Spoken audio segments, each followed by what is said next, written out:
up, guys? We got the 2-inch blue flat hose. When it's rolled up, it's flat.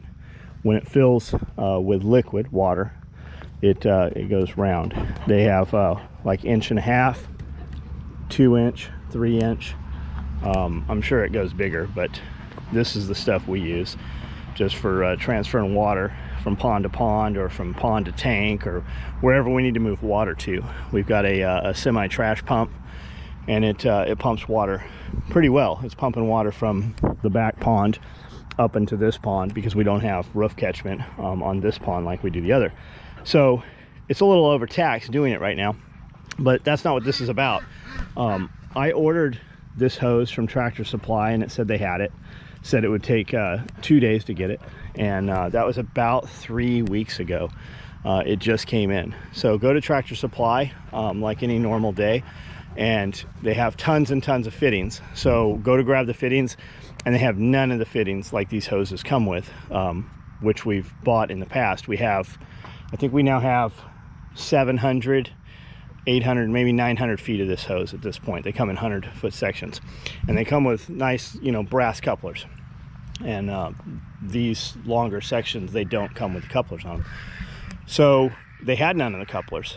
So they have some like metal, tin, zinc, maybe, I don't know what they're made of, some kind of metal, and they only had 2 of those. So they had no other way to rig this thing up. They didn't even have any of the 2-inch plastic barbed fittings that you use hose clamps. So I went to another place, and they had something that would work. So I'm like, cool, and they had a plastic version and a metal, and I got the metal just thinking, we need these things to last. We drive over them, and when you're driving over them, you don't really pay attention to where the fittings might be. We drive over them with 4-wheelers. They might get driven over with a truck every now and then. So I thought, well, I'll get the metal ones. So we get the metal ones, and I'm like, give me 8. I'll take 4 of the fittings, and I'll take 4 extra, and then give me 8 of the hose clamps to attach these things with. And he's like, man, we don't have any 2-inch hose clamps.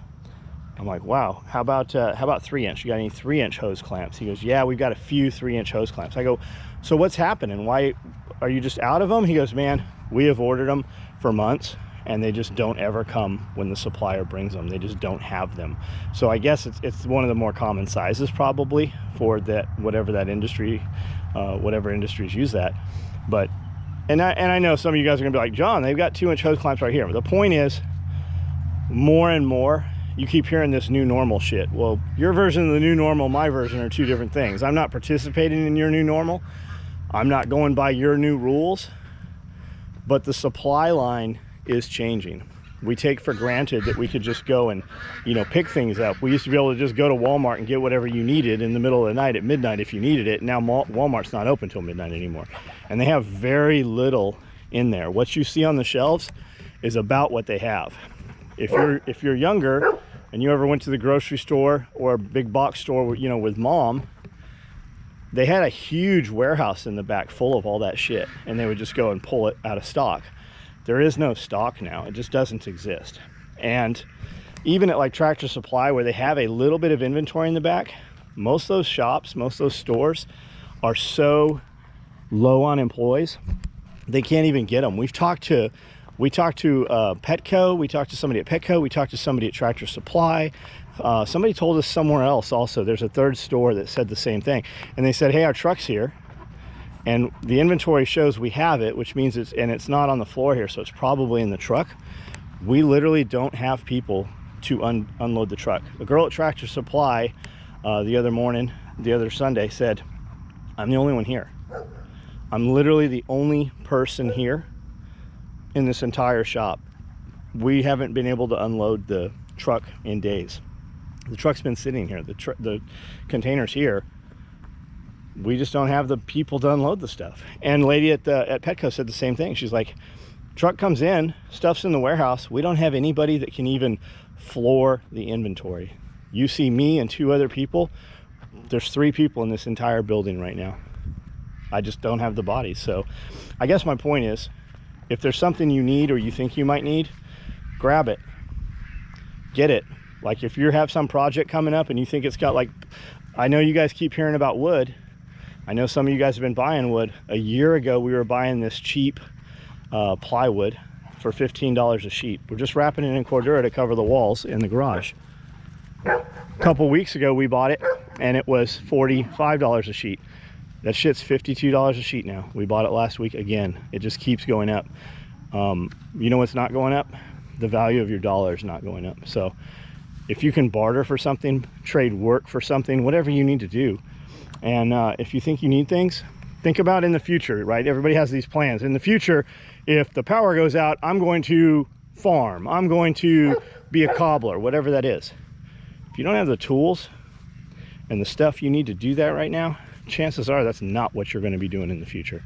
So buy less, whatever it is that you buy that you shouldn't be buying, or whatever it is, you know, that vice or that that frivolous thing, those extra cigarettes, that beer, that extra movie, whatever it is, that shit you're buying, that collection of whatever you think's going up in value, most of it's probably not.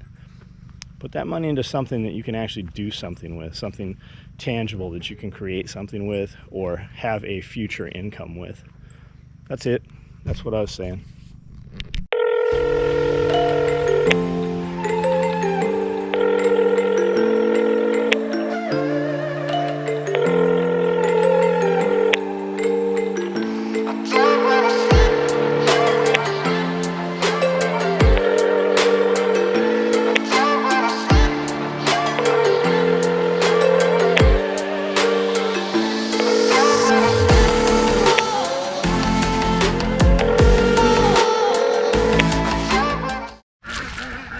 I've been putting these bigger collars on these dogs. I made the collars, I don't know, a week ago, and they've just been sitting on my cart and I haven't brought them out. You know, when you take a collar off the dog, they always want to smell it, and sometimes it's hard to get a collar back on them. So the way to do this is just to get them, I mean, she comes to me anyways, but just to get a hold of the dog, take the collar off the dog. You couldn't even tell that dog had a collar on, and then size the new collar off the old collar, and then go to put it back on, because you know you've got to adjust these. They Velcro, so you don't want to have to take it on and off, and especially a shaggy dog, get the fur in there and have to open it up a bunch of times. So what I will do is set the collar to the dog and then just put it on the dog one time, and I'm going to actually put it around my leg. Now the way these collars are made, the Velcro, you see a lot of dog collars on the market where they just Velcro to the outside so it's easy to adjust it. I don't want that. If it Velcros to the outside, the Velcro is exposed, it's getting rubbed, it can come undone, it can catch on things. Ours Velcros to the inside, so once it's clipped, it's captive, there's no way that thing can catch on anything, it can't come off, nothing can possibly happen to it. So I'm gonna set these and put them on these dogs here one at a time. I don't know if you'll be able to see this. Maybe they will sit here while I do this. Let's see.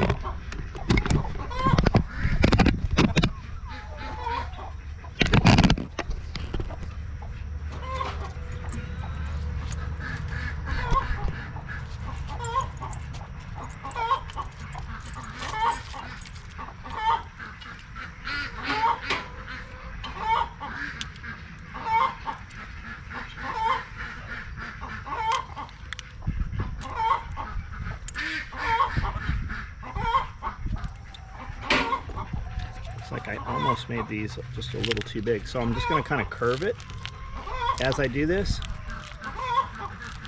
Otherwise it wants to pucker up when you go to move it around. So it's kind of pre-curved right there. These dogs are a lot smaller than they actually look. Hi, come here.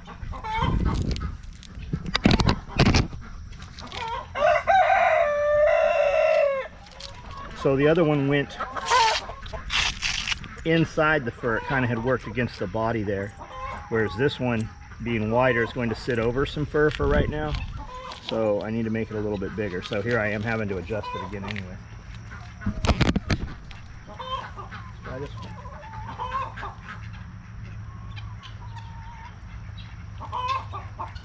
Got some mats here. I don't know if she's going to let me touch these off or not.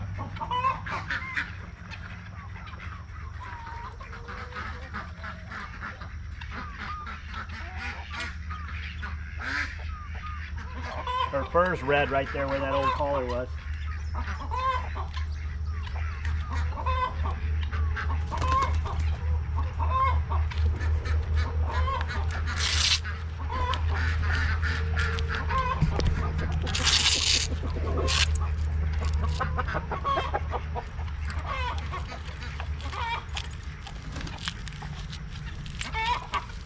Yo, you, come here.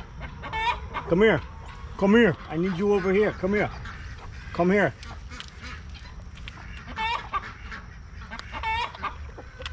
Okay. There is your nice new fluffy orange collar. Now I have something. See, I've got some real webbing I can get a hold of here instead of trying to get in there with that other collar. The other collar's fine for like walking a dog, but for having to actually get a hold of a dog while it's trying to, you know, eat something or kill something you don't want killed, then the bigger collar will definitely work better. You want one too? You want a different collar?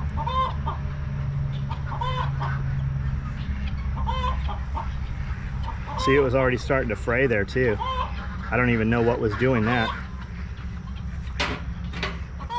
And these collars are full of, you know, just dander and hair and kind of wax buildup. Farm dogs, guys, farm dogs. These dogs don't go to groomers. And that's one of the nice things about the Kangles and the Anatolians and stuff like that, those short hair dogs. They don't have that.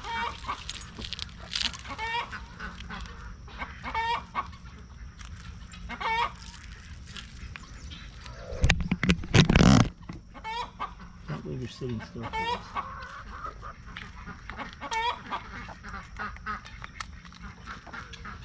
There we go. There we go.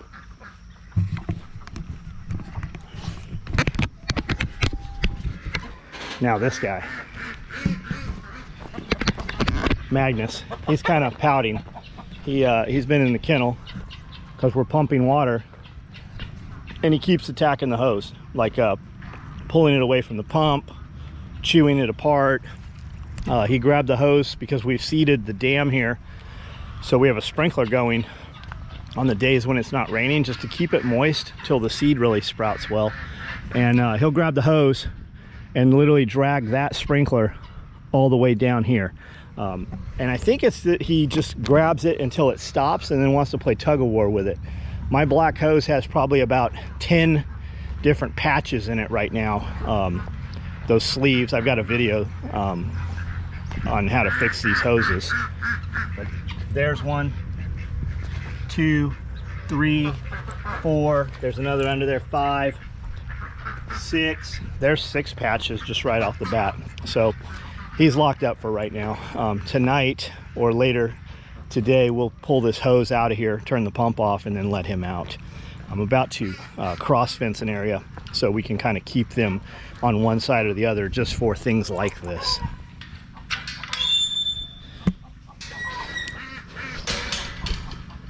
You're not going up there right now. Come here, big baby.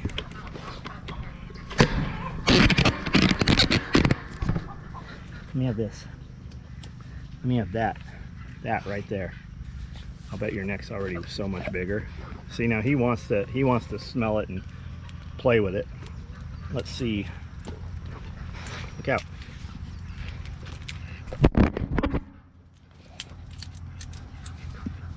So yeah, this one's, he's probably an inch or so bigger already than those adult Pyrenees. And this guy here, he's like 8 months old.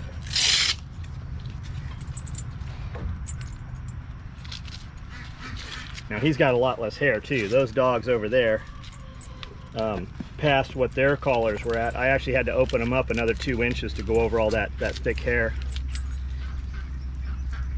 Yeah, see, this thing, it's still not fitting, and I just took it out a couple inches more than the other ones.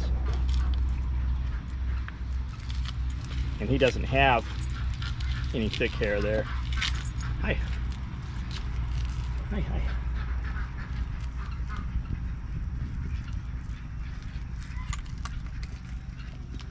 Make sure I don't have no skin there. Do I have skin? Come here.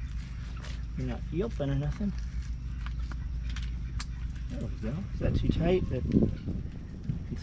I can still get all my fingers in there. So we should be able to get a lead on you.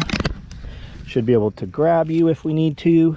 I make one that has a handle also, which is fine for taking your dog out and walking or something like that.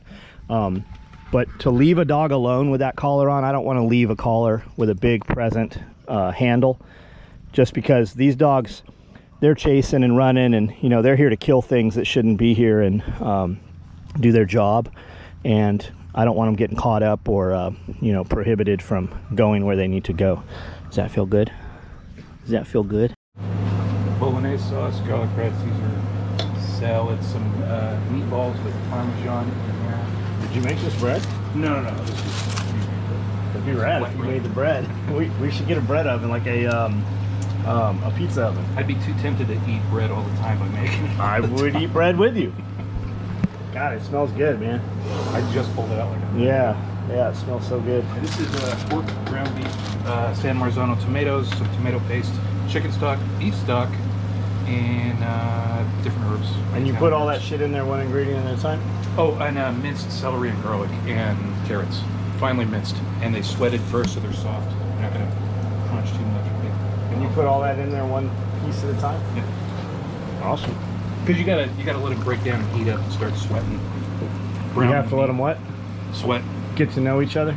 Yeah, they gotta get to know each other. The flavors have to get to know each other? They gotta mingle. They gotta mingle.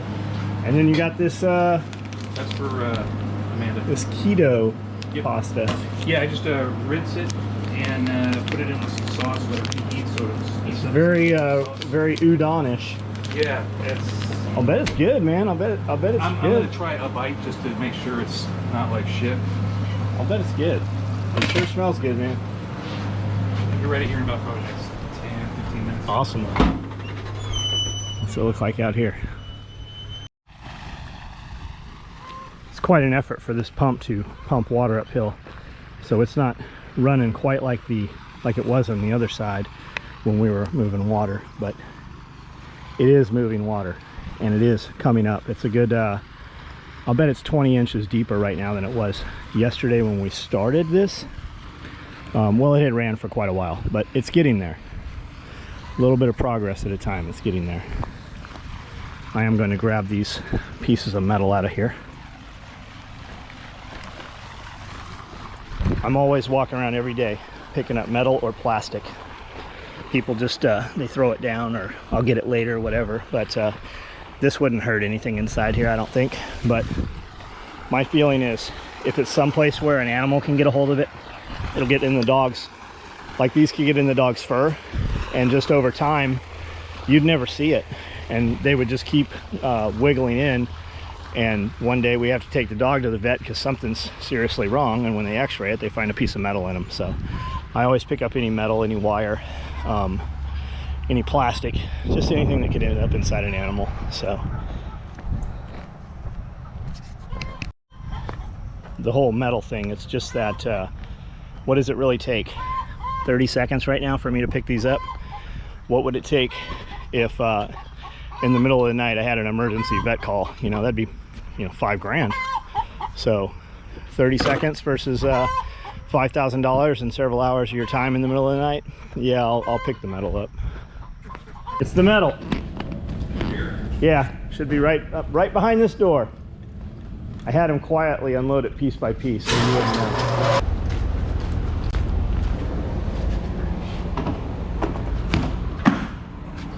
You have a guess what that costs? How much? I don't know. Oh, no idea. Normal days? I don't know. $200. Yeah, couple hundred, but nowadays, who knows? Raining enough? Yeah. It's like for real raining now. Yeah. Just in time, man. Yeah, you won't even see the J channel on this side. Yeah, in that thing, What's this water down here? Oh, it's off of this. yeah. I did see a spot out there leaking though.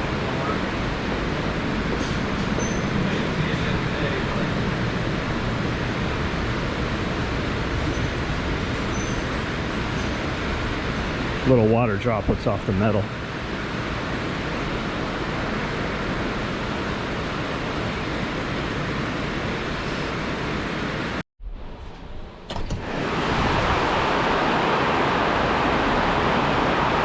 raining for real now. Can you see the water line on that tank up there? Looks like it's probably about a third full right now.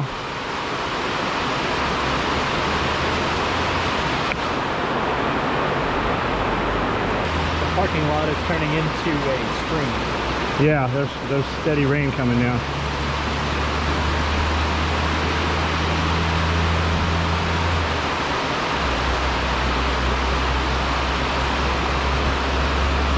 All these gutters are backing up too.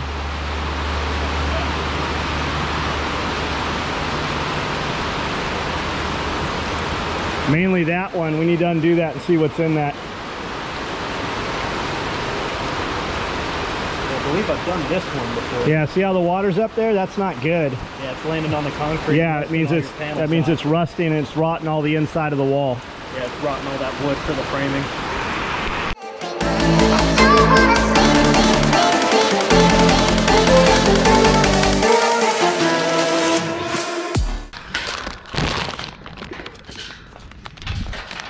Oh, you want some too, huh?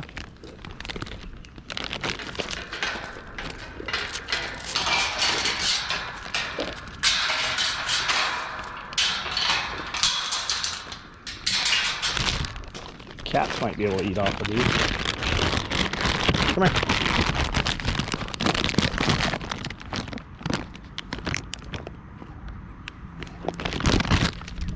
It's been raining and there's a lot of clay exposed and the dogs are just covered in it, just absolutely covered in it.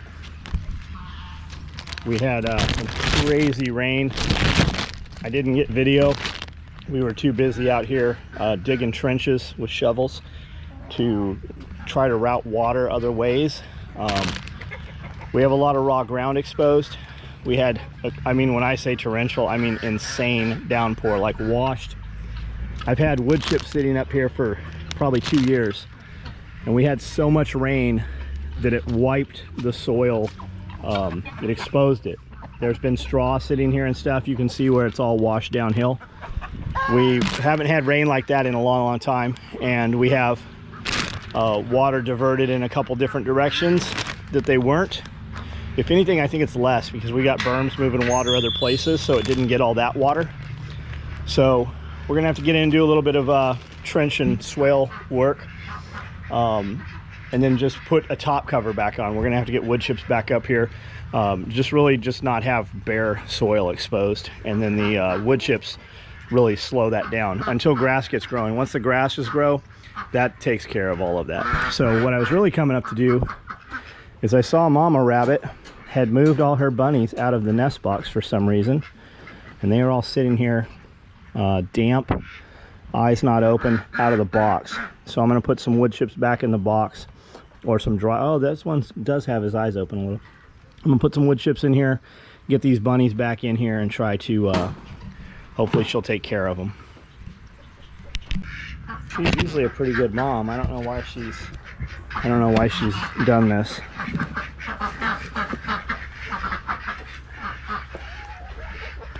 They're pretty far along though for her to just abandon them. I don't think that's what's happening, but I don't know why she pulled them out of the box either like that.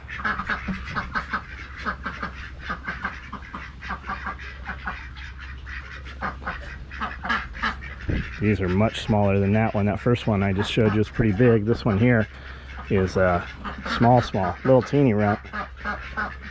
These ones are a little chunkier, a little better, pretty small. This one's a nice big fat one. So what do we got here? 1, 2, 3, 4, 5, 6, 7, 8. And then this thing is from the last litter, and that thing's just adorable.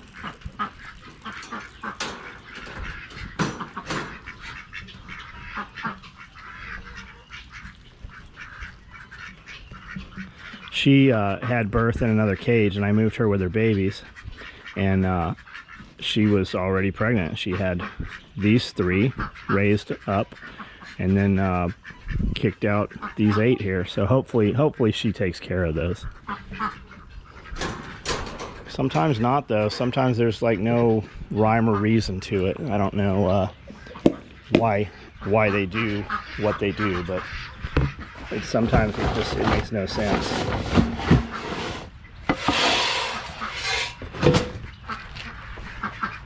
But I like to come up. It's probably about 7:30, 8 o'clock. I like to come up and just check them all. Top waters. Anybody low on food, give them more food, because we've got a lot of rabbits up here right now. The ground is so wet that the worms are up out of the ground right now. It hasn't rained for 3-4 hours right now probably, but it's still soaking wet up here.